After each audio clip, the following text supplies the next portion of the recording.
Every kingdom on the damn continent teamed up to 360 no-scope 1 Ute. That is how much of a YN he was. They pulled it off too. Cost them most of their shitty heroes, but they got there in the end. So on the way down, he pulls some absolute bullshit and casts a spell he never finished learning, and wakes up 20 Bombaclart years earlier, 15 years old, in a body that can't even play ball, in a noble house where everyone from his mother down calls him a waste of a surname, except he remembers all of it. Every enemy, every backstab, every funeral he has to attend. So he is doing the whole damn thing again from scratch, only this time he starts with the dead. The bones out here are the size of buildings, and something is still falling out of the sky. It lands, and a skull that has been lying in this field for years finally comes apart. Down below there is an army standing in the rain. Not a raiding party, an army. And every commander in that line is screaming the same word, attack. The one out front calls him a monster who dared use the forbidden arts and tells him to die. The answer is a dragon the size of a hillside, and a name, Road. The monster in their mouths, he calls himself. He has heard it enough times to keep it, and the dragon is not a dragon. It is a dragon skeleton, running on blue fire. They call him a monster, he says, for one very simple reason, because he is the world's, and he lets that hang there for a second before he finishes it, Necromancer, the only one alive, which is why every kingdom on the map came here to bury him, because when he lifts a hand, the dead get up, not a few of them, all of them. A wall of blue ghosts walks out of the snow and the front line stops moving. The monster lords want him just as dead. Kill him, says the one wearing a crown of fire. The man in the white coat sides with the monsters. This world, he says, has no place for taboo magic. So the sky fills up with fire and all of it comes down on one man. He does not move. The dark comes off him instead and wraps around his face like ink. Then he says the line that ends it. Let me test my most mysterious forbidden spell on all of you. A pillar of light tears up out of the ground, and everything the world sent here stops mattering. Somewhere much quieter, a voice is calling for the young master of the house. Leah, the maid, is at the door, and something about this morning is bothering her. She says it is time for breakfast. The young master is not answering, because he has a hand on the mirror and the hand coming back at him is the wrong size. He is 20 years in the past. Same face, same house, wrong decade entirely. Here is the thing about Road. He already died once, at 32, in a completely different world. He crossed over, mastered the forbidden arts of death, and ended up commanding billions of undead. Nothing on any field could touch his legion. Not armies, not heroes, not the things with crowns. So they called him the world's greatest calamity, and the spell he never finished dropped him here. Leah is begging him to hurry, because if he is late, the Lord will punish him again. And the monarch of the dead apologizes to the maid and says he will be right down, which absolutely breaks her. Did the young master just apologize? Did he smile? She's going to be thinking about that all day. The halls bring it back. Road, youngest son of Baron Morris, a fallen house on the Tatis border. Local reputation, spoiled brat, no future. And in the life he remembers, everyone in this house dies. Second chance then. Except the cultivation is gone, the spells are gone, and anyone could kill him. What he kept was the memory, and he would like it on record that he is changing all of it himself. Downstairs, breakfast is already being served, and the table is not pleased to see him. Baron Shiro Morris opens with, late again, cooking up another excuse to skip your studies. Road says, sorry, father, and then says he has no intention of skipping anything. In fact, he guarantees he will not miss a single lesson from now on. Nobody here buys it. Privately, he is stuck on one question. With a father this strict, how did House Morris ever fall? This time he is finding out. Big brother Leo goes next. Stop slacking. How do you expect to inherit House Morris like this? And somebody finally takes his side. Go easy on him, Leo. You are the eldest, aren't you? That is Sif. She pushes food at him and tells him to eat up. She is the only warm thing in the room, which is the problem. In his memories, to save this failing family, Sif was married into House Gorbei, and Gorbei were in business with demons. They sacrificed her to one. It was not quick. He puts the spoon down. In this life, that does not happen. Then the footsteps start and the whole table goes quiet. Lady Della Morris. Road. You are late again, aren't you? Sif jumps in. He did not mean to. It is my fault. I was tutoring him and we lost track of time. Enough. That is the entire sentence. Master magic within 1 week or you are out of this family. 1 week, Sif is out of her chair. Mother, isn't that too short? And it gets turned straight back on her. Leo mastered mana at 9. You learned magic at 10. Or perhaps you would like to throw away the Morris name as well. Sif sits down. She wouldn't dare. And from the other end of the table, fine. 1 week it is. Road, have you lost your mind? Do you know what you are saying? He is not done. Mother, if I master magic within 1 week, then what? Della does not blink. Master it in a week, and I will grant any request you make. Deal. He wants permission to enter the hero's tomb. Somebody down the table raises an eyebrow, and that is the warmest reaction he gets. The Lord makes it official. Magic in 1 week, and the tomb is open to him. One of the guests cannot help herself. A good-for-nothing like you, worthy of the hero's blessing? Outside, somebody is shouting his name. He asks why she would say that. She fires back that if he had just apologized, none of this would be happening. Mastering magic in a week, even Leo could not do it. How is Rhodes supposed to manage? Then she offers him her savings. Every coin, so he can live comfortably when they throw him out. Sister, Really, can you not have a little faith in your own brother? On the path, he does stop to think about it. If he had not been reborn, but he was, and since he has decided to change everything, it is time to actually do it. For summoning undead, the hero's tomb is the best option, and last life he only found out by accident that a legend sleeps down there, but that is a week away. For today, there is a monster boss in the forest behind the castle. 20 minutes later, found it, the skeleton of an Earth Render Alpha. He checks the tank first. The mana in this body is pathetic, barely apprentice archmage. For scale, every class in this world is graded across 8 realms, and apprentice is near the floor. At the very top sit the legendary archmages, the ones whose deeds get carved into history. Road was past that. Levels stopped meaning anything. On fumes, he gets 1 summon, but the undead monarch is still the undead monarch, and 1 summon, he reckons, is more than enough to impress Mother, so he puts a hand out. My servant, time to rise from eternal slumber, then bow before me, and the air in front of him starts coming apart. The ground cracks open first, then the bones begin to move, and something that has been dead a very long time comes up out of the dirt roaring. The Earth Splitter, a low-rank monster boss, which is a phrase doing an enormous amount of work. Road does not move, neither does it. Then the thing opens its mouth. My lord, week 1 of the comeback, and the monster boss is already calling him sir. Here is what he pulled out of the ground: an Earth Render, low-rank monster boss, 3 skills on the card, and Road calls one of them out loud, Roaring Inferno, because here is a perk nobody else in this kingdom gets. A necromancer can borrow his undead skills, watered down, sure, but more than enough to prove he has mastered magic. The tree he tests it on disagrees and then stops having opinions. My lord is mighty, says the monster boss. Not bad, says Road, like he is marking homework. 1 Earth Render is all his mana can afford right now, so he pulls it back in. But 1 is plenty. 1 is enough to get his mother off his back, which is the actual goal here. Now, the hero's tomb, resting place of the ancient human heroes, where the sages sealed what was left of their power. And if a young genius catches a heroic soul's eye, they get a blessing and a shortcut to real strength. Leo got one, went off to the royal army, came back decorated, which is exactly why Mother looks at Road the way she does. But there is a catch, and the catch is that necromancy is a taboo art, and he is not going to that tomb for a blessing. He is going for the thing sleeping inside it. Then his sister catches him. Where have you run off to? I told you to wait. Sis, ow, that hurts. Lay low a few days, stop winding Mother up, and about your exile, I will talk to her. Sis, he says, don't bother. Don't bother? What is that supposed to mean? Relax, Sif. He's not getting kicked out. He could not bear to leave her. She watches him walk off and says his name to nobody in particular. Back inside, Leah comes down the stairs at speed. Young Master Road, your magic lesson is about to start. Leah, lead the way. Right this way, young master. She is thrilled to have been asked. Sif is still chewing on it. Even Leo could not pull this off. Talking big will not get it done. Maybe she should just go and beg Mother. The classroom is a library, and everyone in it already has an opinion about him. Well, if it isn't good for nothing, Road, skipping class like it is his job, finally decided to show up. That is Baron Anta's youngest. He has heard Road is about to be thrown out of House Morris, and he finds it hilarious. Mr. Regu cuts it off. Road, class has begun. Get back to your seat. And Road is thinking, last life they mocked him every day for this. Reborn, and not one of them has changed. Then he says, good morning, Mr. Regu. Sorry I'm late. Regu's reply is roughly,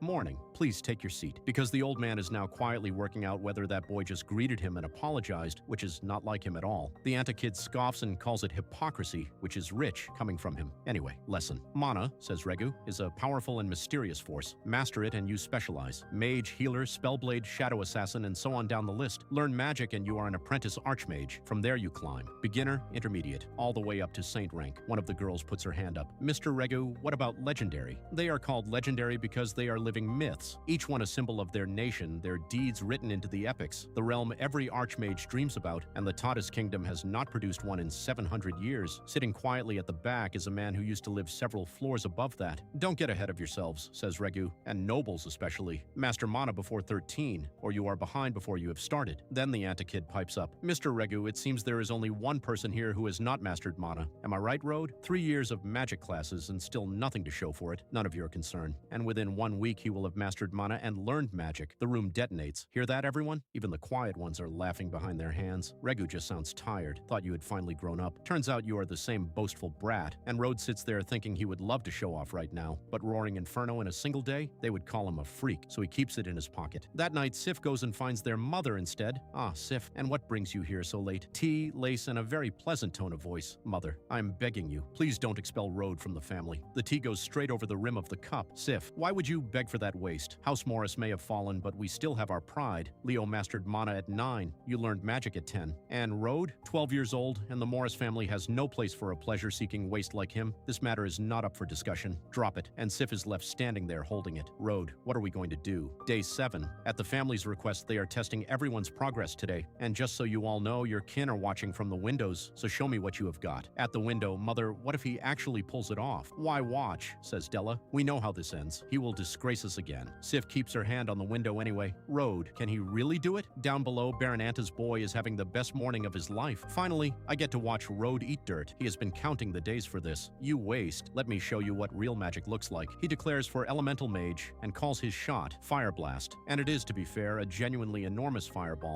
Somebody in the front row flinches. It goes off downrange like a small siege engine. See that, loser? That is a level you will never reach in your entire life. Go on, show us what 1 week of hard training got you. And Road takes his hands out of his pockets and steps forward. My turn. Behind him, the air goes dark and starts throwing off sparks. Nobody in this courtyard is ready. Start with this. A boy alone in an empty courtyard, reaching for something he cannot quite get to. Now the crowd. Look at Road, pretending he can cast. He hasn't mastered mana. Someone is already picturing the tears. And up on the terrace, one of the guests wants it confirmed. If Road fails today, you will actually expel him from House Morris? Della does not hesitate. A lazybones like him only brings shame to the Morris name. Down on the field, Road calls his summon Earthrender. And what rises behind him when he says, Roaring Inferno is a skeletal dragon the size of the building. He is going all out this time, which, for him, still is not very far. Somebody in the crowd manages a strangled what? When did he learn magic? The blue goes downrange in a spiral wide enough to blot out the target, and the stone slab is not a stone slab anymore. Road, holy, he did it. That is Sif, with both hands over her mouth. This is impossible. That was Road? Nobody in the front row can make those two sentences meet. Mr. Regu is doing the maths and not liking it. No apprentice who just learned mana control puts out that kind of force. Impossible. How could that waste cast a spell stronger than mine? And the guest turns to Della with the sweetest possible knife. It seems the lazybones you spoke of is not so lazy after all. At the window, Sif is nearly climbing through it. Mother, look, Road did it. Road just strolls off with his hands in his pockets, which is somehow worse for everybody. Sif waves at him through the glass. Hi there, and then it starts. You waste. How could you possibly use fire magic? You must have cheated. Everyone knows Road skips class every day and never studied magic properly. The murmurs go up. No way he could suddenly cast Roaring Inferno. Road, I did not expect you to stoop this low to dodge exile. You must have stolen a magic tool from the family treasury. Charlie Anta, for the record. And Road simply asks him what exactly he is implying. Simple. Magic tools burn through an enormous amount of mana, so the question goes to the examiner. Mr. Regu, what do you think? I'm sorry, Road, but Charlie has got a point. The crowd catches up. What does that mean? Did Road really cheat with a magic tool? And Sif's face falls because she has just worked out the wrong thing. So that is why you refused my help. You made this choice instead. Road, this will only disappoint Mother and Father even more. No, she has to do something about this. She is already running. Mr. Regu, please, don't blame Road. About that magic tool, she says. It was me. She is about to throw herself under the entire family. A hand closes around her wrist before she can finish the sentence. Sif, he says, let me handle this. And she just says his name back. Then to Regu, if I cast the same spell again, that should prove I was not using a tool, right? Correct. Cast it continuously and it proves there is no tool. Fair enough, says Road, and the blue is already back in his hand. 3 rows back, somebody manages this power. It is overwhelming. And he does it again. Bigger this time and with one hand. No way. That waste Road really is not using a magic tool. Somebody throws a hand up to shield their face, which achieves absolutely nothing. Charlie turns around just in time to watch it arrive. The blast takes out a chunk of rock and a piece of the castle with it, and Charlie ends up sitting on the floor seeing small birds. Is it really that waste Road? Nobody in the courtyard has a better question. Upstairs, Sif presses her advantage. Mother, you will not be saying anything about exiling him now, will you? Only for now. If he stays as lazy as before, House Morris still has no place for him. And down below, Regu makes it official. I hereby declare that Road did not use a magic tool. Sunset over the castle. Nobody inside it saw today coming. Road, congratulations. That is Leo and he means it. Thanks, Leo. Didn't expect you to know. Sif went on and on about it, apparently. Then Leo claps his hands together. Come on, let's go and eat. And for the first time in this story, the Morris dining table is not a hostile environment. Road, Mr. Regu told me what you did today. Well done. You have made the Morris family very proud. Thank you, Father. And I wonder whether your previous promise still stands. Of course it does. The hero's tomb opens in 1 month. I will secure a slot for you. Then Della hands him the invoice. Slots in that tomb are not cheap. The family is paying a heavy price for this, so come back with a powerful heroic blessing to justify it. And from now on, he gets the same treatment as Leo and Sif. Thank you, Father, he says, and bows like a good son. Alone, the mask drops. Slot secured. The blessing is useless to him because in that tomb, his necromancy is what crowns him king, because there is an unmarked grave inside the hero's tomb, and nobody alive knows whose it is. Road knows, and the man buried in it is going to be his next summon. Road is on his bedroom floor doing the maths. That legendary soul is on the verge of dissipating, and he still cannot reach it, but Father promised him the same treatment as Leo, which makes the tomb a perfect opportunity. 1 month of extremely intense training later, then the maid at the door. Young Master Road, the Lord wants to see you. Got it. On my way. He is up before she has finished the sentence, because it is time. 1 month took him from early stage apprentice archmage to mid-stage, which is exactly enough to summon that soul. Downstairs, the Lord does not waste words. The tomb opens today. Leo has been before, so Leo takes Road, and Leo explains the rules. Yes, father. And that is the whole of Leo's contribution to the decision. So a 2-horse cart goes out along a forest road. Road, do you know the heroic blessings in the tomb are ranked? I'm all ears, Leo. He is not, in fact, all ears. Lowest to highest. White, blue, purple, gold, and rarest of all, red. And some of them can put you on the road to Grandmaster Archmage. So which tier is yours, Leo? I never won the heroic souls over. I was only granted a purple. Only a purple. Road is genuinely impressed, which almost never happens. I'm still too weak, says Leo. Leo is amazing, says Sif, at exactly the same time. Road, a spot in that tomb does not come easy. You have to secure a blessing. Even a white one is rare. I heard you, sis. Don't stress me out. And privately, if she knew he is not here for a blessing at all, she would kill him. The gate is guarded by men in gold armor holding spears, and they are not decorative. The hero's tomb. A graveyard in the mist full of people who mattered. Road, you get 3 hours. Sif and I wait out here. Whether a heroic soul favors you is on you. Thanks, Leo. As long as Road gets a white blessing, says Sif, I will be happy. She has set the bar on the floor. Inside, alone, he lets himself have a second. He has finally made it this far. Leo's advice was to find the ornate tombs first. Those belong to renowned archmages, and they give the rarer blessings. So Road walks straight past the biggest, grandest monument in the place. Leo is not wrong, he thinks. But without his past life, he would never know that under this centuries-old nameless grave lies a legend. He bows to it first. Forgive me. I mean, no offense. Then blue shards start gathering around his head and the temperature drops. Ancient hero, rise from eternal slumber and bow before me. The grave says no. A mere remnant soul dares to resist. I am the strongest necromancer, the king of all dead. And the card that comes up reads, legendary spellblade, undead, race, human, skills, unreadable. What rises out of the dirt has hair made of blue fire, and Road gives it one word, kneel. The legendary spellblade goes down on one knee. Greetings, my lord, returned soul. Do you remember your name? I have forgotten it, he says. Please, my lord, bestow one upon me, a legend who outlived his own name. All right, from now on you are Bone Crown Bladeseat. And just like that, the man in the nameless grave has a name again. Elsewhere in the graveyard, 3 more people are walking in. Eleanor, as a member of House Ashblade, you will surely win the heroic souls over, though I would hope for at least a purple. My lady, just look for the large tombs. Everyone buried there was somebody. Their blessings are never poor. Got it, she says, and off she goes. Same advice Road got, and she is actually going to follow it. This is the tombstone of the great hero Illis, peak grandmaster, 1 step from sage, a true archmage. She is thrilled about it, and she keeps running. Then something behind her goes off, and she is moving before she has thought about it. My lady, look out. That is her escort, and he sounds like he means it. There is an aura of undead here. His sword is out before he finishes saying it. He goes in with the blade up, tracking the source. A child? He is probably here for a blessing, same as me. Hey kid, did that undead aura come from you? A beginner spellblade at that age? This child is not an ordinary one. My lady, be careful. This whole tomb is wrapped in dark energy, and the boy might be possessed by a vengeful spirit. The blade starts crackling in his hands, and Road turns to the man he just dug up. Hey, Bladeseat, he is calling you a vengeful spirit. Then he bends down and picks up a stick. Nice. Good balance. I will leave it to you. Yes, my lord. The swordsman comes in with a blade full of lightning. Everything narrows down to the point of it, and a legend stops that dead with a piece of firewood. The sound it makes is going to stay with everybody present, especially him. Wide eyes, open mouth, one tear coming down, because he has just watched a stick beat a sword. The girl gets in first. Hey, you! Who are you? Do you know I am from House Ashblade? And a voice behind her cuts that off. Eleanor, mind your tongue. Grandfather? She had not clocked that he was standing right there, and the old man is doing sums. Even he could not have put Leon down that fast. Is this kid just lucky, or meanwhile Leon wants another go? My lord, I made a mistake. Let me spar with that kid again. Something bright goes past, very quickly. Then it comes back the other way, spinning, and a hand comes out of the dark with the answer. Try that again, and you get buried here alongside the heroic spirits. Impossible. I did not even see his movements. No mana fluctuation around him at all. Did he win on pure swordsmanship? Who is he really? Nobody in this graveyard has an answer. And the head of House Ashblade, a man who could buy this entire graveyard, starts begging a teenager. Young boy, have mercy. I failed to rein in my subordinate. My apologies. He did not step in earlier, says Rhodes, so he could test my strength. Leon, come here and apologize to him. Young master. My fault? I meant no offense. And privately, first time anyone has beaten him with plain swordplay. No tricks. It is fine, says Rhodes. You did not hurt me anyway, which is technically true and absolutely brutal. We did not realize you were a senior spellblade. To drop a beginner spellblade instantly with no tricks takes a grandmaster. He looks about my age, thinks Eleanor, and grandfather is calling him senior. You flatter me, sir. Just got lucky. And in his head, Bladeseat was a legend in his prime. Ha ha, you are too modest, master. He is, in fairness, being extremely modest about the dead man. I am Igna Ashblade, head of House Ashblade. This is my granddaughter, Eleanor. I apologize for my earlier rudeness, senior. She is bowing to somebody her own age. If you do not mind my asking, does a master like you come from the royal court? I have never seen such a young great spellblade. Just call me Road. I belong to no faction. Privately, House Ashblade runs half the north, and his own family is nothing beside it. And behind the glasses,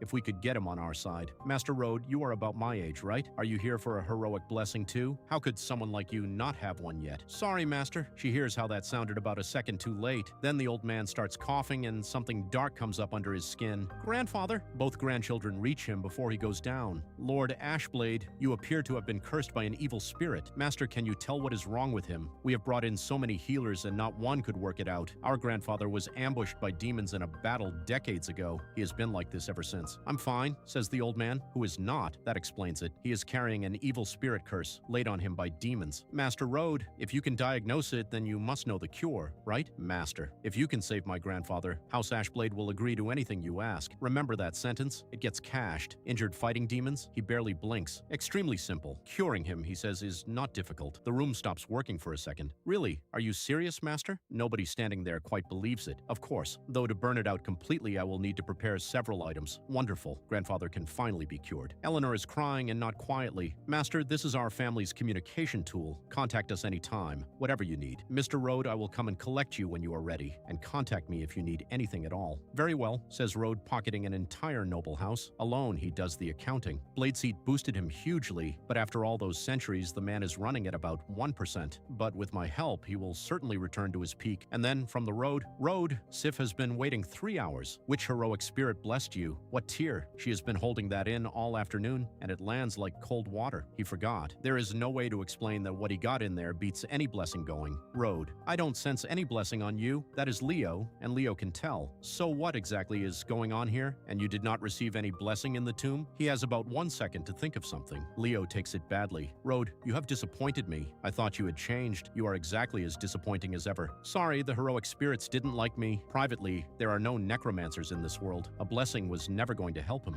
Let's go home, he says, hoping Mother doesn't blow a fuse. Mother, it turns out, blows a fuse. As expected, trash is always trash. Your father and I paid a heavy price for that slot, and this is how you repay us? Better not step on our toes right now, thinks Road. Half the effort Leo put in, and you would have managed a white one. You can use magic now, so you are going to Magic Academy. And now you have ruined her appetite. That is the whole conversation. Magic Academy. He could teach the instructors there, but he might find materials to upgrade Bladeseat. Oh right, Claire from House Flora is going too. Make nice with her. Surely you can manage that much. Claire, childhood friend, and by family agreement his fiancée, until House Flora called it off because he was worthless. She married a duke, became a political pawn, and died badly. He is not being sent to school. He is being installed as her servant, but it doesn't matter. Claire's mother was one of the very few people who was ever kind to him. 3 days later, the 7-city Magic Academy, founded jointly by 7 autonomous towns in the north. Every single student inside those walls is nobility, but leaving home is a good thing. Out here, he can fully unleash his power and reclaim his strength as the undead monarch, and get it back as fast as he possibly can. Then the heiress of House Flora walks in and the lawn stops. So beautiful. Shame she is engaged. Wonder which lucky bastard got her. Road watches the whole thing from the garden with his hands in his pockets. I see him, says Claire. That waist, Road. Warm as ever. It is your family's order. House Morris may have fallen, but that Leo has immense potential. Fine, I understand. Let him stay by my side then. He might save me some trouble. She is still as arrogant as ever, thinks the man who used to be her fiancé. Then from somewhere across the lawn, Master Road? And it is Eleanor Ashblade. Someone like you is coming to Magic Academy? Ah, you must have come here for something important. Do not call me Master in public. Got it, Master. Won't happen again. Just call me Road. And by the way, how is your grandfather? The same as before, but we are nearly done collecting your materials. Good. Come find me here when you are ready. And then from behind him, hey Road, what are you waiting for? Coming, he says, and off he trots. Who is that girl? How dare she speak to the master like that? Eleanor has picked a side. You are so weak. Mother actually said you would protect me. It should be me protecting you. Who is that boy? How is he standing right next to Claire? That's Anderson, son of Lord Rune. Lord Rune once proposed to House Flora. That kid is done for. Anderson hates anyone near Claire, and here he comes, teeth first. Oh, Claire, you are here. Why didn't you tell me? I would have come to escort you. Anderson Rune, Lord Rune's youngest. In Rhodes' last life, he showed off for girls and bullied him for no reason at all. Unchanged. Anderson, can you please just leave me alone? Don't be so cold, Claire. You know how I feel about you. Get lost. That is escalation number 2, and he's not reading it. I don't care if if you are Lord Rune's son, stay away from me. And there it is. The mask comes off. Ungrateful. He makes a grab for her. Come here. Then a hand comes across and Rode does not move an inch. Nobody in that courtyard is breathing now. Anderson would like a name. Punk. Who are you? One of his hangers-on leans in and tells him, well, I should have guessed. So it's that waste from House Morris. And who do you think you are, butting in? Blue starts coming off him in a spiral. Piss off. The crowd has thoughts. Anderson holds a grudge like nobody else. He once tied a man up and threw him in a river. That kid is finished. Didn't you hear Claire? She told you to back off. Rode. And Claire's actual reaction, he is standing up for me. A red sleeve grabs his wrist. He takes it off him. Who do you think you are, daring to ruin my fun? And then Rode's right eye lights up blue and nothing else in the frame moves. Young master, this is not the place for a fight. Too many people watching and House Flora's people are still here. Somebody at the back scoffs. Kid got lucky. What just happened? Nothing. He is just a lackey. Anderson knows better. That look sent a chill down my spine. He's not going to say that part out loud. You idiot. Even House Flora doesn't want Lord Rune as an enemy. Now I'm in trouble, thanks to you. You don't want anything to do with him, do you? Worried about me? Worry about yourself. You crossed Anderson and he won't let it go. Then somebody comes sprinting up the path. Claire! Anna! Claire's whole face changes. Claire, who is he? Him? Claire needs a moment. The so-called waste young master? I've heard of him too. Shh. Keep it down. Mother asked me to look after him at school. All he does is get me into trouble. Anna. In the last life, Claire's best friend. Snobbish, power-hungry, and pretty certainly part of how Claire ended up a political pawn. So, better keep a very close eye on her. Inside the Magic Academy, though, he has other business, because from what he remembers, the Academy's magic tool vault holds an item called the Tear of the Dead, a power crystal left behind by ancient dead souls. It could massively boost Bladeseat's strength. He is having that. First chance he gets. Then, from the front of the hall, class dismissed. Ah, finally over. Anna has been waiting for this. Don't you agree, Claire? Claire does not, particularly. Come on, you are so talented you will be a grand archmage for sure. One little break won't hurt. And from across the room, well said, Anna. To celebrate our first day of school, I have reserved a banquet at the Crystal Tavern. I would be honored if you came. Really, Anderson? Isn't that too expensive? As long as everyone shows up, I don't care what it costs. Claire, you'll go, right? Now that is what a lord's son should be, says Anna, who is easily bought, not like some waste from a certain family who accomplishes nothing. Claire, just come with me, please. Well, says Claire. Anna has both hands on her arm now. Wonderful, says Anna, and up the steps they all go. Meanwhile, elsewhere, Master, the items you requested are ready.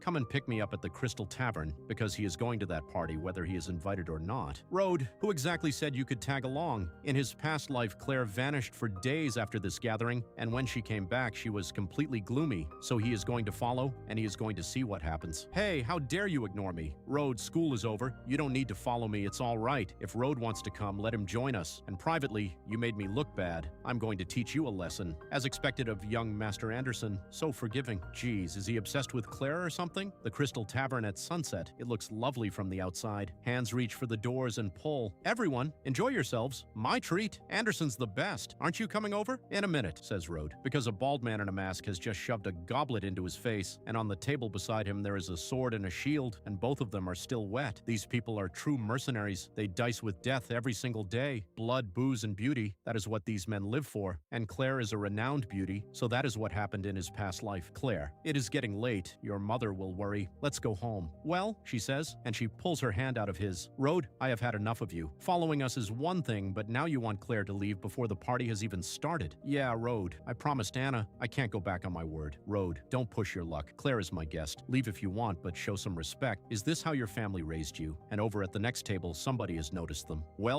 what do we have here? Tsick, tisk, a bunch of young masters and ladies? Instead of getting spoiled at home, you come to a place like this to party? And Claire steps forward, which is the worst possible thing she could have done. And we've even got a hottie here. Rode already knows exactly how this night goes. Sir, didn't I tell you I was bringing guests today? What are these blood-stinking mercenaries still doing here? And from a table near the back, Punk, what did you just say? Young Master Anderson, perhaps you should come back tomorrow. The tavern will be all yours. Come back tomorrow? So you want young Master Anderson to break his word in front of Miss Claire? Young Master, these are mercenaries from outside the city. They are all ruthless killers. Best not to mess with them. Some lousy mercenary crew trying to steal my thunder? Don't they know I am the young master of House Rune? Punk, you've got some nerve disrespecting our crew. We own this tavern tonight. Do yourself a favor and scram. And Anderson's men charge. How dare you yell at young Master Anderson? The whole thing lasts about one punch. After that, it is just grabbing, and Anderson's men are losing. What? These mercenaries actually made a move right in front of me. Somebody pours a mug out and it isn't ale. Got a death wish? Picking a fight with mercenaries. Both his retainers are on the floor bleeding. If this were the wilderness, you would already be dead. And over in the corner, Rode is enjoying himself. Now this is getting interesting. interesting? Stop! Let's talk this out. I would like to speak with your captain. You don't have what it takes. Send your father, Kent, Bloodstained Mercenaries. He has been sitting there the whole time with a mug that drips red. You are Kent, the Bloodstained Mercenaries? Lord Rune's youngest son, huh? Your life ain't worth much. The name goes around that room like a cold draft. We're screwed, Claire. We messed with the wrong people. That kid looked scared just hearing our crew's name. I can't lose face here, especially in front of Claire, or nobody takes me seriously again. So he folds. We were wrong to throw the first punch. I apologize. Lord Rune has quite the reputation these days. I'd like to do him a favor. Thank goodness. Young Master Anderson is indeed the best. Have those two girls dance for us and have a few drinks with my boys and I'll spare you. And since the Rune family name carries so much weight, the crew is thrilled about it. Can't wait. That's our captain for you. I have never watched noble ladies dance before. Claire turns to Anderson. What are you doing? Captain Kent, I don't think that is appropriate. Shut it. Still trying to pull the noble card? Miss Claire, please help us. We don't want to offend the Bloodstained Mercenaries. Road, get Anna out of here. I am the heiress of House Flora. They wouldn't dare touch me. And Anna says, no need to go that far, Claire. Sit with that one for a second. Then somebody else speaks. Captain Kent, let's end this here. Who the heck are you? And why would I listen to you? Road, are you crazy? Anderson just calmed this down. All we had to do was dance. Can't believe it. Here comes some idiot trying to ruin our fun. Rum, deputy captain of the Bloodstained Mercenaries. Watch me beat him to a pulp first, then we can enjoy the dance. He does not bother walking over. He is roughly twice Road's size and he is already swinging. Claire is screaming. No, Road. And Road looks up at him with one eye burning blue. You brat. How dare you look at me like that? You are dead. And the blade comes down wrapped in fire. Flame blade slash. Road. She has both hands in her hair. Road, have you lost your mind? Apologize to Captain Kent right now. If this fool wants to get himself killed, let him. And the room hears a sound it was not expecting. What? That kid actually dodged Rum's flame blade slash. Rum's a beginner, spellblade for God's sake. Then Road taps a lad on the shoulder. Mind if I borrow your sword? Behind him, Rum is losing it. Brat. Daring to ignore me? Die. And Road passes the blade back over his shoulder. Blade seat. It's a real sword this time. Flame wave slash. And the shape that comes up behind him is not a boy. The arc goes out wide and blue and far too fast to follow. The two blades meet in the middle, and Rum's face says everything anybody needs to know about how that went. Half a sword lands on the floorboards, and it is not Road's half. What? Impossible. How could a brat like you shatter my sword? Damn, kid. Making me look like a fool in front of the captain and the boys. Know what, kid? We mercenaries are even better with our hands, and the hand coming for his face is bigger than his head. Die. Raw strength. He cannot match these men. Not yet, anyway. So he does not use his own. Something else opens its eyes in the dark behind him. The grab comes in from the side. Where do you think you're going? And Road turns around with his hand already up, roaring inferno, and it lands on him like a building falling over.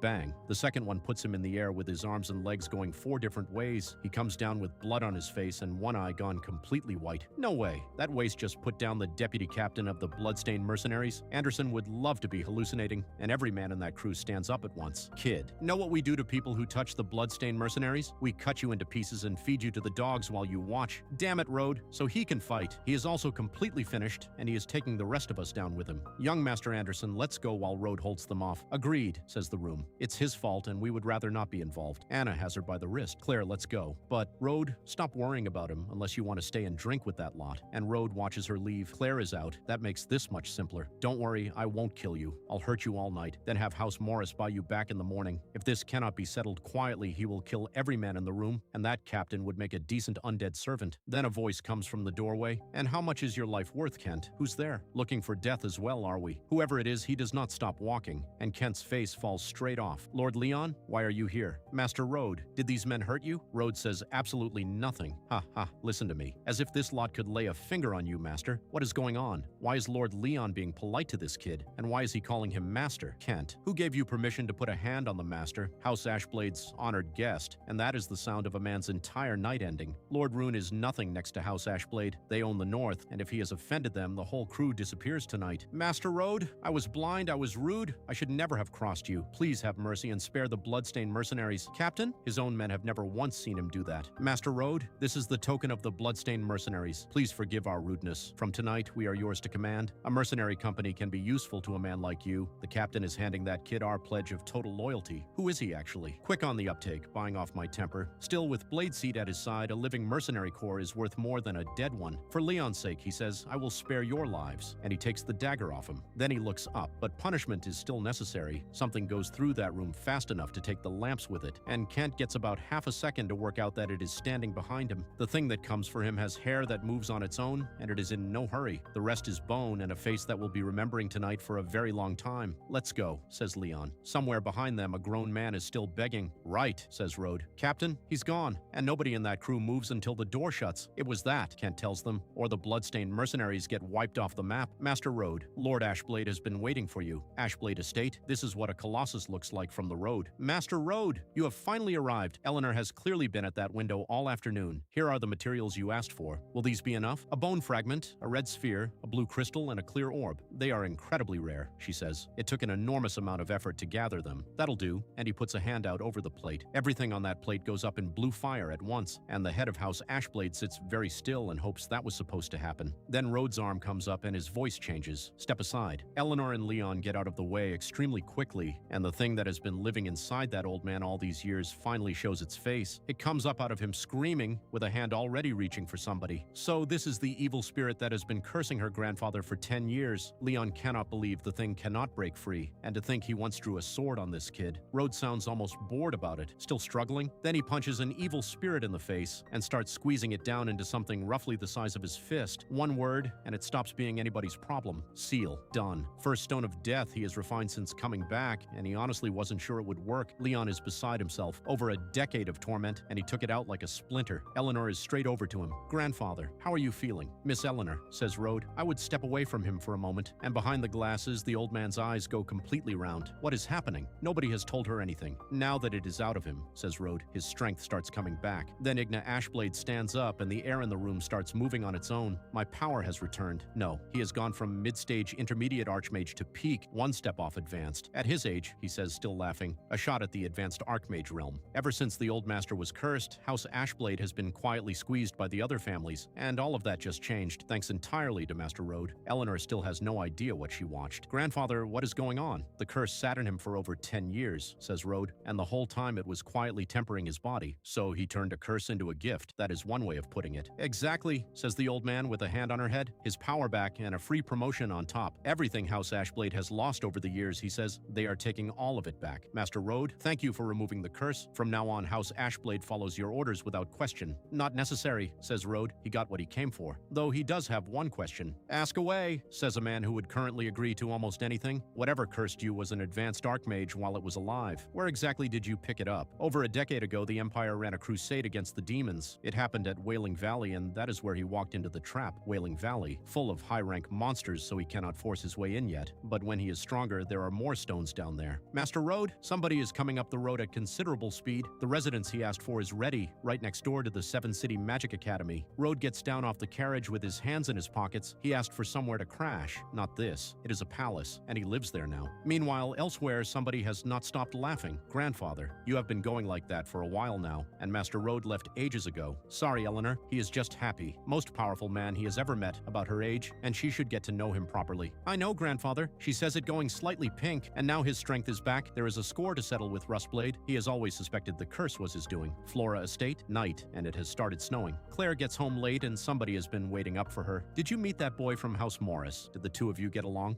Yeah, we met. Claire is suddenly very interested in the floor. I have met him, says her mother. He's not a bad kid, and you should not treat him the way everyone else does. Fine, says Claire. And privately, maybe he is not the worthless waste everybody says he is. Meanwhile, in a mansion he never asked for, Rode is standing in the dark on his own, and he takes the stone back out. Time to upgrade Blade Seat. Then he says the name, and the temperature drops. Blade Seat. And there is a legend kneeling on the floor in front of him. My lord, once a legendary spellblade, down to intermediate now, but his swordsmanship never left its peak, so very little out there beats him. The stone goes up into the air between them, then Rhodes' eyes light up blue. My servant, accept my gift, and the stone comes apart into 1,000 pieces of blue. Every single one of them goes straight into him. Blade Seat's hair comes up like a torch and stays up, and the thing that stands back up is not the thing that knelt down. Back in the mansion, the blue is still coming off him. Blade Seat's upgrade dragged him up along with it, and Rode is now a peak apprentice archmage, which took him roughly one night. Blade Seat is up to peak intermediate archmage. Shame he still cannot show his face anywhere in public. The next day, and the academy corridors are back to normal. Claire, what exactly are you looking for? Rode isn't here yet. Anna's theory. The bloodstained mercenaries fed him to the beasts hours ago. Anna, he stayed behind so the rest of us could get out. Claire, she is only stating the facts. That was the bloodstained mercenaries for crying out loud. Anderson is sulking. That brat stole all the spotlight that should have been his. He asked for it, says a retainer. Then somebody at the top of the stairs stops dead. He's still alive? Even if he survived, he should be missing limbs at the absolute minimum. Rode, you're okay. My mother was worried sick about you. I'm fine, he says. Those mercenaries won't be bothering you again. What exactly happened after we left? How is he completely unharmed? And what does he mean they won't bother us? Anderson has it worked out. House Morris must have paid a fortune to buy him back. Typical of the family waste, says Anna. Then somebody walks into the classroom and every head in the room turns. Margaret. Practical magic. They are all apprentice archmages now, so today they do it for real in the Monster Forest. Monster Forest? Isn't that where the bloodstained mercenaries operate? Meanwhile, Rode takes a small ornate box out of his pocket. Kent, he says, I have a question for you. Master Rode, ask away, I'll tell you everything I know. Kent has never been this helpful in his life. You are a mercenary corps based in that forest, so tell me everything about it. The Monster Forest has not been peaceful lately. A few days ago, an ancient tomb deep inside it started acting up. Dark mana is leaking out of it, the monsters have gone strange, and there has already been a small beast tide. A crew went in to look. One man came back, and he came back mad, raving about skeletons getting up and walking. Most of the forest is low rank and no threat to him, and if he is going, the bloodstained mercenaries can escort him. Sorry, guide him. Not necessary, says Rode. That is all he needed. An ancient tomb acting up. He does not remember anything like that from his first life. Lethal for ordinary students. For him, possibly the opportunity of a lifetime. So the wagons roll out, and Anna is having an absolutely lovely time. Young Master Anderson. Do we still go after Rode as planned? No, his target is Claire of House Flora, but if that brat gets in the way again, nobody can blame him for what happens. And here it is, the outskirts of the Monster Forest. You all have remarkable talent. Some of you are prodigies in your families. You have also read quite enough theory. Today they hunt Shadowclaw wolves, team up or go solo, but every one of them hands in a claw by dusk. Something goes through the trees at speed, and then it detonates to an actual round of applause. Today, thinks Anderson, is his chance to impress Claire, and the crowd is doing the rest of the work for him. Look, Claire, Anderson's fireball is incredible. Let's team up with him, we would be completely safe. But Anna, says Claire, I think it would be safer to stay with Rode. Meanwhile, some distance away, Rode has stopped walking. Since the breakthrough, his perception reaches 300 meters, over a dozen Shadowclaw wolves nearby, and poison crocodiles in the northern swamp. Claire, let's team up, and privately, safer if somebody keeps an eye on her. Sure, says Claire, who is delighted and not hiding it especially well. Then, from across the clearing, young Master Anderson has already taken down the first wolf. Just some low-rank monsters, he says. What is everybody making a fuss about? See, Claire? He has already got one. Told you we should team up with him. Young Master Anderson, can Claire and I join your team? Of course, Lady Anna. Lady Claire, leave absolutely all of it to him. Somewhere deeper in, a tiger is asleep on a rock, and something is moving in the grass. It does not so much wake up as get filled. And what stands up off that rock is twice the size of what lay down. The wolves catch it next, and their eyes go purple. Whatever they were this morning, they are hunting now. Back at the tree line, Margaret has gone very quiet. This forest was cleared in advance, so why is she sensing a monster lord? And does the Morris boy sense it too? Whatever else happens today, that lord dies first, and then she is gone. Why should Rode be watching over us? Anderson one-shot a wolf. Why would we need that brat's protection? Because the death aura is getting stronger, and berserk monsters are not something this year group can handle. Stick with him, says Anderson. No wolf is touching anybody. He will farm everyone's claws himself. So off they go into a forest that has gone extremely quiet. Weird. The wolves were everywhere a minute ago. Where did they all go? Then one turns up. Watch closely, Rode. Witness my bravery. Listen to them all cheer. Anderson does not even aim properly. Take this fireball. It connects dead center, and the whole clearing goes orange, and the wolf walks out of it without a mark on it. It is also a great deal larger than Anderson remembers wolves being. What the heck? His fireball one-shots wolves. Why is it doing nothing at all to this one? The wolf gets one very loud roar out first, and Anderson gets a hand up in front of his face, which is new for him. Then something behind him says two words, roaring inferno, and one blue eye in the trees watches the whole thing happen. Somebody manages to get his name out. Rode? The wolf is on its back with smoke coming off it. Even Anderson could not handle that wolf, and Rode put it down in one. So he did not survive those mercenaries because his family begged. Anna cannot make it fit. How does a waste have power like that? Still plenty of monsters out there, thinks Rode, and far too many for him alone. Time to bring out the earth render. Rode, where are you going? Come back, it's dangerous. He does not come back. He walks into a clearing with a dozen wolves already in it. Then he says two words to the ground. Come out, and the ground splits open and hands him something enormous. Go. Kill every Shadowclaw wolf out here that the dark mana has got into. The earth render does not need telling twice. It goes through those trees like bad weather and lands on the first pack at full speed. That is the earth render's trample. Anderson is fairly sure Miss Margaret said wolves only. Please, thinks Anna, not this way. Rode should be fine, shouldn't he? He abandoned us, says Anna, and has almost certainly been eaten by now. But you will protect Claire and me, won't you, young Master Anderson?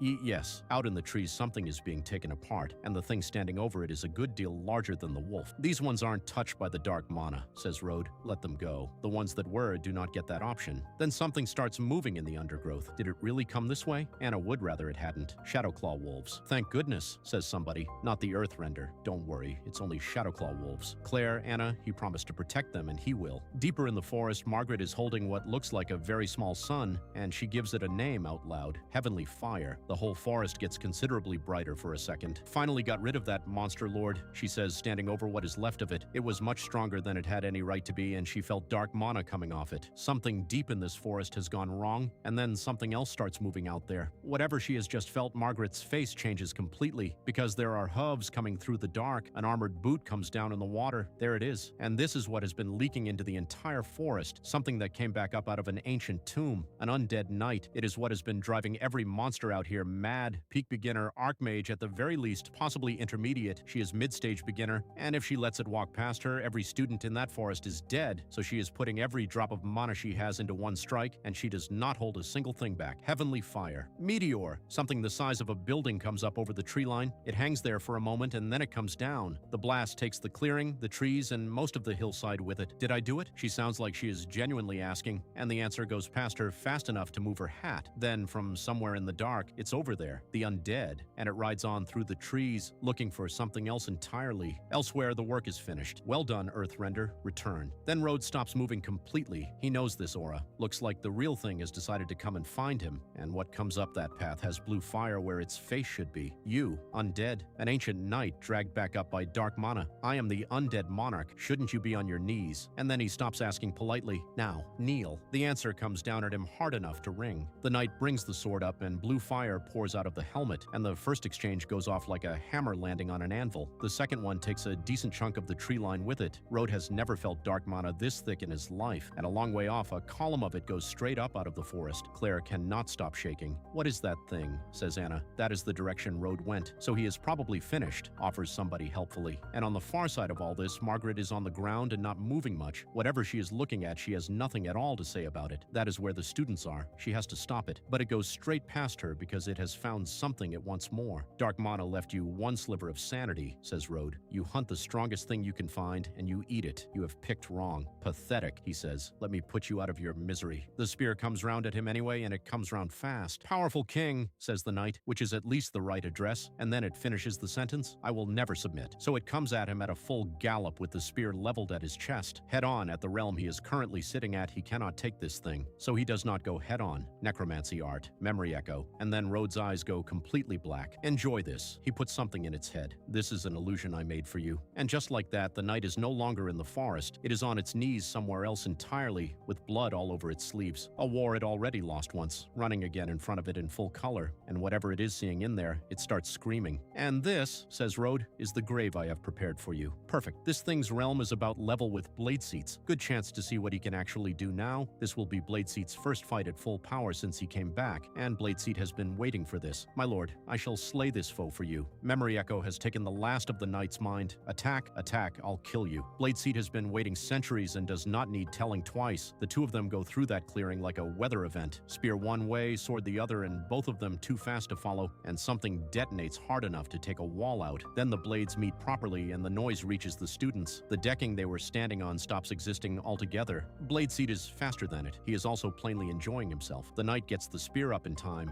only just. Then Blade Seat comes back the other way with both hands on the hilt, and the blue inside that helmet gets considerably brighter. A gauntlet comes out for him and closes on absolutely nothing. Mighty warrior, says the knight, and puts everything it has left into one arm, and then it stops bothering with words altogether. The spear comes down wrapped in purple, die, and Blade Seat does not bother getting out of the way of it. Whatever is happening in that clearing is visible from a very long way off, and off at the tree line somebody is watching all of it happen. Then Blade Seat names it Sword Technique, Pale Blade Veil, and the forest gets itself a brand new clearing. Somewhere in the middle of all that, a white horse is still standing. It's gone? Blade Seat cannot find the thing anywhere. It is naturally standing directly behind him, and whatever is actually under that armor is grinning at him. Blade Seat does not turn round slowly, soul-stilling pierce. Something comes up out of the armor and keeps going straight up, and the rest of it starts coming apart from the inside out. My lord, says Blade Seat, has granted you true death. The blast takes what is left of the ruins with it, and when it clears, there is exactly one figure still standing. Then he goes down on one knee. My lord, the enemy has fallen. Well done, says Road, walking in with his hands in his pockets, and there is still one small blue flame hanging in the air behind him. Poor lost soul. Dissipate. Rest here for eternity. The undead knight's aura stopped dead right here. Could Rode have killed it? Then somebody says her name from across the clearing. Miss Margaret? Rode. Did you see an undead knight brought back up by dark mana? And Rode, with his back to her, says he did not see any monster like that. It was already like this when he tracked the Shadowclaw wolves out here. He says it wasn't him, and she cannot sense another powerful presence anywhere. Or perhaps, thinks Margaret, he simply doesn't want anybody knowing what he can do. All right, Rode, I'll take your word for now, but I would still like to thank you on behalf of the other students. Miss Margaret, let's drop that. Are you planning to meet everyone looking like that? It will only worry them. She looks down at the state of herself. You are right. So she puts both arms up and does something expensive about it. Then, over her shoulder, hair fixed and glasses straight, Rode,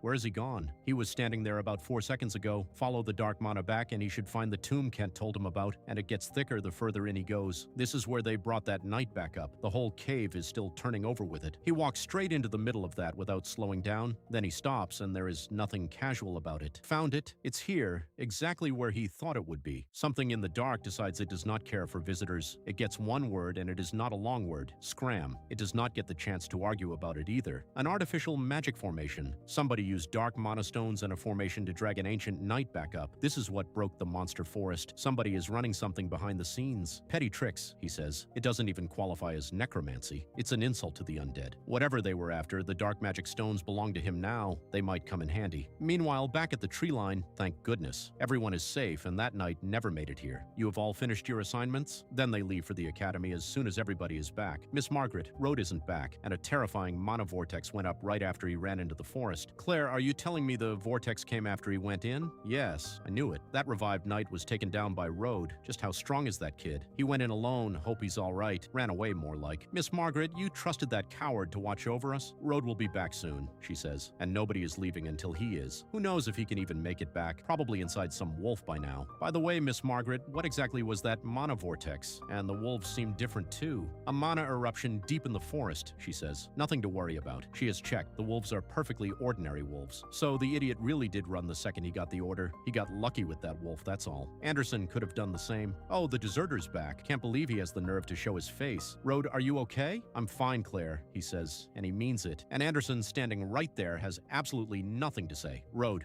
Margaret has clearly decided to ask him something. Miss Margaret, my business is done. We can go back now. And he holds up a wolf claw. She cannot sense any dark mana left in that forest at all. Was it him who dealt with the source? Gosh, what is she thinking? He is one of her students, and protecting them is her job. That is everything for today's practical magic lesson. Everybody back, and the whole year group goes home to the Seven City Magic Academy. But back in that cave, somebody is coming down the passage and stopping in front of what is left of the circle on the floor. Somebody, says a voice under the hood, has destroyed my magic formation. Whatever is in this tomb should have woken by now. Someone killed the knight and found his formation. An Imperial Grandmaster, perhaps. And the ear under that hood is not a human ear. Whoever they are not interfering with his plans. The Seven City Magic Academy, where nobody has any idea what happened out there. He would like to know exactly how much Miss Margaret saw. He would also like to ask her about the Tear of the Dead. Then something happens in the courtyard and everybody stops walking. A blonde lad in white comes through with his hands in his pockets. Is that young Master Kaya? So handsome. Military family, apparently. Nothing like those noble playboys. What a pretentious brat, says Anderson. What do those girls see in him? Because his brother is an archmage in the army? So it sounds like you hate him a little bit, says Rode. Of course. I should be the one surrounded by girls. And unlike a waste like you, that man is my biggest rival in this academy. In his last life, Rode hated Kaya. Envied him even. But now. Then a set of very expensive shoes comes to a stop in front of them. Excuse me, says Kaya. Would you mind making way? Why should we? You get out of our way. What did you just say? And nobody in that corridor moves an inch. What do we do? Kaya and Anderson are going at it, and those are two families you do not want to be standing between. Why are you lot blocking the entrance? Fancy starting something? There is a physical combat class today. Perfect for you. My apologies, Miss Margaret. We are leaving right now. Brat. See you at combat training. And then, under his breath, what a show-off. Which leaves Rode with something he wants to ask her. Rode, was there something you needed from me?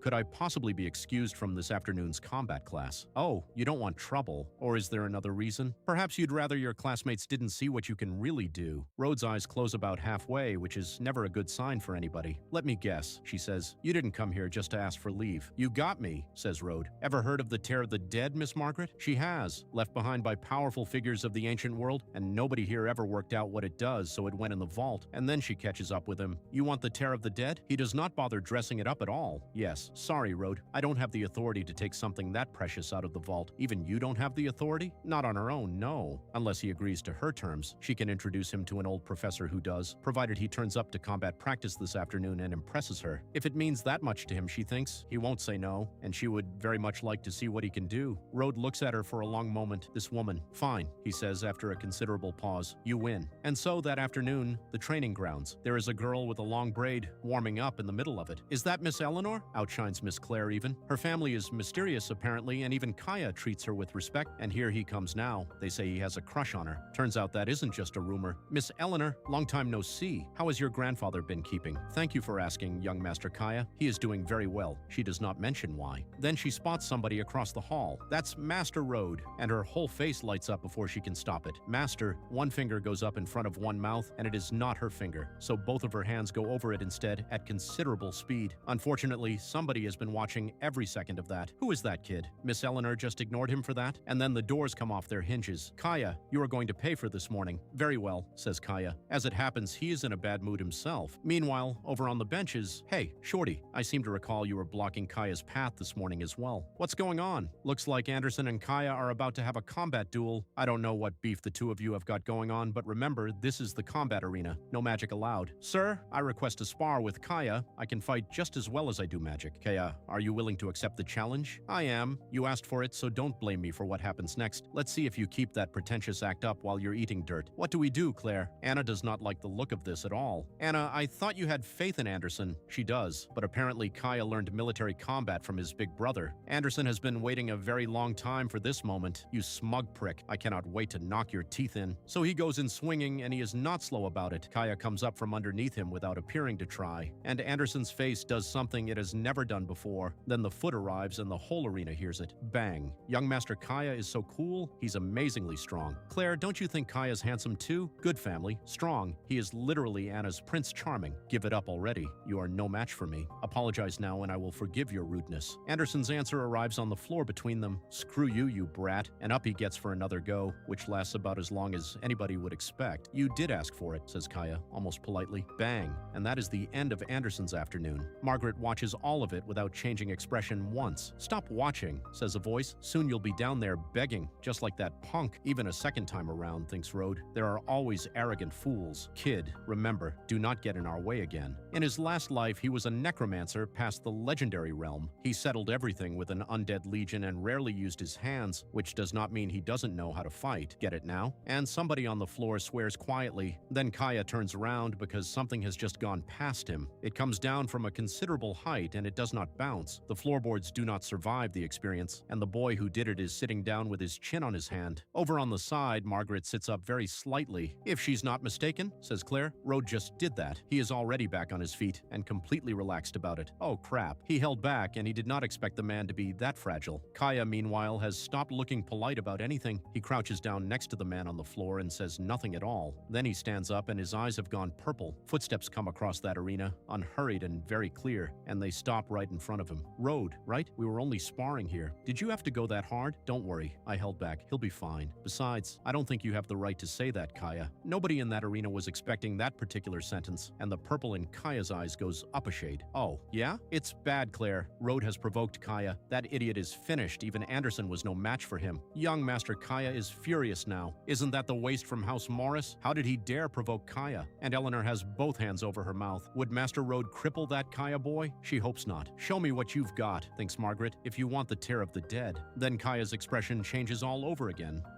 Is Kaya finally using that secret combat technique? And he does not hold it back either. Crusher Iron Fist. Kaya is fast. Faster than anybody should be without magic underneath them. He's not dodging. The Morris kid is going to die. And the fist arrives with absolutely everything Kaya has behind it. It lands flush, and the whole arena hears it. Bang. What? No way. His Crusher Iron Fist hits like a cannon. It smashes solid rock, and Kaya rips his hand back out of Rhodes' grip. He has trained under his brother since he was 6. He is not losing to a waste. Hey, is this the power you use when you spar with a classmate? Kaya wasn't even going all out. He didn't want to hurt anyone, not like Rode did. Wait, did Rode just catch his fist? Yes, agrees the room. Kaya is simply too kind. And then Kaya stops holding back at all. Crusher, chain fist, and the air in that arena goes purple. The first of them comes in low and considerably faster. Then it is just fists, over and over from every angle at once. If it's him, thinks Rode, he probably won't break quite so easily. So Rode finally closes his own hand into a fist, and somebody leaves the floor entirely. Bang. Maybe, he thinks, he can crank this up a notch. Young Young Master Kaya is amazing. Tear that arrogant brat apart, and a barefoot comes down on the boards, entirely unhurried. Rode barely looks at him. Is this all you've got? How is this possible? He is completely unharmed after taking a Crusher Iron Fist that took years to learn. You have punched me a great many times. Now it is my turn. Is it happening now? Eleanor gets both hands over her eyes. He would much rather keep a low profile, but he has to do this for the Tear of the Dead. And then, for the first time all afternoon, he actually moves. Kaya never sees the arm that does it coming, and the confidence goes out of his face all at once. Then he is off the ground and traveling. He comes down a very long way from where he started, and there is blood coming out of his mouth when he lands. Rode defeated Kaya? Anna cannot get that sentence to fit in her head, so it wasn't luck that night in the tavern after all. Young Master Kaya, are you okay? Kaya said it was only a spar. Why did you hit so hard? Kaya didn't even hurt you, and you humiliated him on purpose. Yeah, if it was a real fight, Kaya definitely wouldn't lose to you. Apologize to Young Master Kaya right now. In his past life, thinks Rode, he would have sent the Legion in for this long ago. And then one voice cuts straight across the hall. Enough. And every single head in that arena turns at once. Rode himself does not say a single word. Who do you think you are, judging Master? Young Master Rode? Think about it. What would have happened if Kaya's Crusher Iron Fist had landed on any of you? Why is Miss Eleanor standing up for that waste from House Morris? Master, Young Master Rode. She catches it the second time as well. Let's go. Don't waste any more time on these people. And she takes his hand in front of the entire year group. Then the two of them simply walk out of the room. Behind them, one voice goes up off the floor. Rode Morris. Margaret has been standing in that doorway the whole time. She was right. His real strength is far past anything she imagined. Perhaps she will introduce him to that old professor after all. Out in the corridor, Eleanor slows down. Is this all right? House Ashblade is on good terms with Kaya's people. Won't this damage that? She never liked that pretentious brat or his family anyway. Besides, House Ashblade stands with him now. If he doesn't like them, they will cut every tie they have. And Rode, for once, actually checks. You sure about that? It's fine. She has clearly decided this already. Oh, right. He needs her family to do him a favor, and out comes a jewel reeking of dark mana. No problem, Master Rode. The entire House Ashblade is at his disposal. Kaya's room. He has not moved for quite some time. Brother, I need your help. What happened? That waste from House Morris humiliated him in front of Miss Eleanor, and Miss Eleanor seems to be very close to him. Brother, our family cannot tolerate this. Somewhere else entirely, a shield with raised skeletons on it. I see. Mr. Renny will be passing through your area. I'll ask him to pay you a visit.